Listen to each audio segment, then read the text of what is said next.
Hi, I'm Cassie Cocaro, the head of communications at Thorn and Safe Space podcast co-host. And this is your Safe Space Digest, a quick roundup of the latest child safety news and industry updates.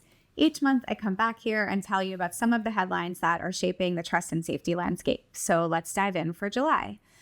This month, regulators began testing age assurance requirements. Researchers documented a sharp rise in sadistic online exploitation. Independent audits exposed gaps in platform safety tools, so we're looking at all of that. First, in the UK, Ofcom opened a formal investigation into TikTok. This investigation included whether its age assurance systems are effective enough to actually identify children and provide the protections that are required by law. In the US, the Supreme Court allowed Texas to begin enforcing a law requiring app stores to verify users' ages and obtain parental consent for minors.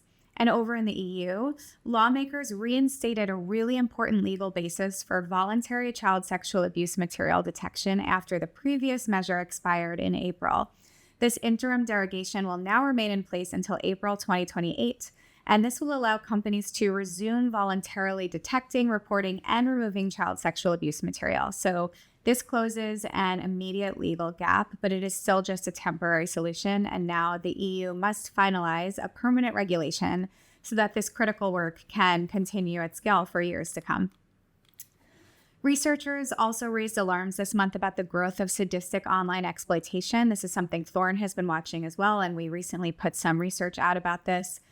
This is where networks, peer-to-peer driven networks, coerce vulnerable children into producing sexual abuse material, harming themselves, harming others, performing other egregious acts.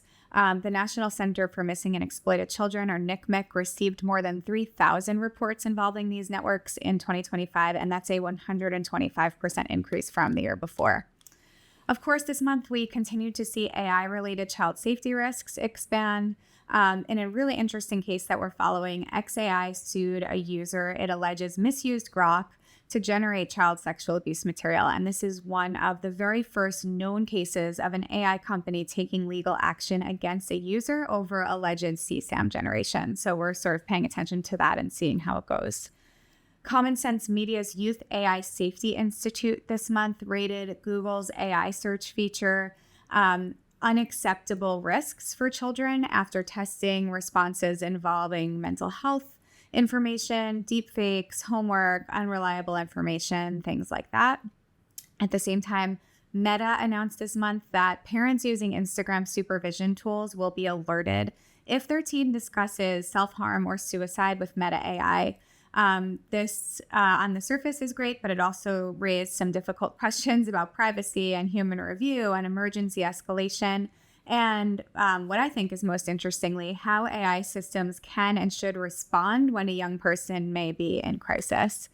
Finally, researchers at the Cyber Safety Research Center and HEAT Initiative this month tested safety features across major platforms and found that many were difficult to locate, ineffective, or very easy to bypass. And separate reporting found that Instagram ads in India promoted child sexual abuse material directly and then directed users to Telegram, showing how abuse can sort of move through paid advertising and across platforms and online systems before enforcement of any type actually catches up.